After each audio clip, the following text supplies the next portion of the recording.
আসসালামু আলাইকুম রহমতুল্লাহ সুধীমণ্ডলী। আমি doctor GM Lutfor Rahman Gazi pharmacy থেকে বলছি। আজকে আমার দ্বিতীয় লাইভ। আজকে অল্প কথা বলবো উচ্চ রক্তচাপ, হাই ব্লাড প্রেশার নিয়ে। এটা মরণঘাতী একটা অসুখ। তো আপনারা জানেন যে আমরা হোমিওপ্যাথরা কোনো রোগের চিকিৎসা করি না, রোগীর চিকিৎসা করি। We treat the patient, not the disease. তো উচ্চ রক্তচাপ আপনার একটা নির্দিষ্ট বয়সের পরে হতে পারে, সবার হবে এমন নয়। তবে যারা স্বাস্থ্যবিধি মেনে চলেন না, ইরেগুলার ডায়েটিং করেন, জীবনযাপন করেন, তাদের জন্য এটা একটু মারাত্মক হতে পারে।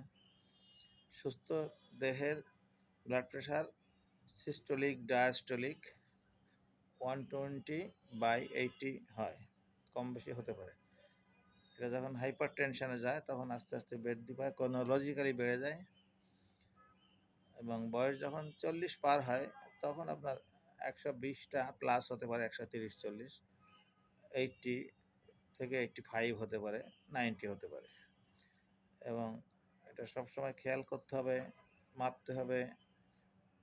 এবং কিছু ওষুধ আছে, সব শাস্ত্রেই আছে, হোমিওতে আছে, অ্যালোপ্যাথিতে আছে, ইউনানিতেও আছে। আমি হোমিওতে বলবো কতগুলো ওষুধ আছে, লক্ষণ ভেদে, রোগীর প্রকার ভেদে এগুলো দিতে হয়।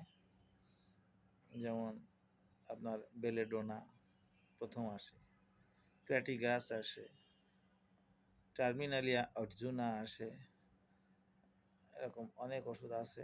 আপনারা যোগাযোগ করবেন এবং আমাকে ফোন দিবেন, আমি সাজেস্ট করব। I will try my best. তো প্রেশার হাই যাতে না হয় খেয়াল রাখবেন, বিশেষ করে মুরব্বীদের, যাদের বাবা মা, চাচা, দাদা মুরব্বীজন, তাদের প্রেশারটা মাপবেন এবং কন্ট্রোলে রাখার চেষ্টা করবেন। আর কিছু চর্বি জাতীয় খাবার অ্যাভয়েড করতে হবে, সাথে ওষুধ চলবে বয়স অনুযায়ী, লক্ষণ অনুযায়ী ওষুধ সিলেকশন এবং পাওয়ার সিলেকশন করতে হয়। তো এ পর্যন্ত। আগামীতে কোনো একটা বিষয় নিয়ে আসবো, ছোট্ট ভিডিও নিয়ে। আপনারা ভালো থাকবেন। আর আমার এটা একটু দয়া করে লাইক, শেয়ার, কমেন্ট করবেন, কারণ আমি নতুন, নিশ্চয়ই বুঝতে পারছেন। ভালো থাকেন সবাই, ধন্যবাদ।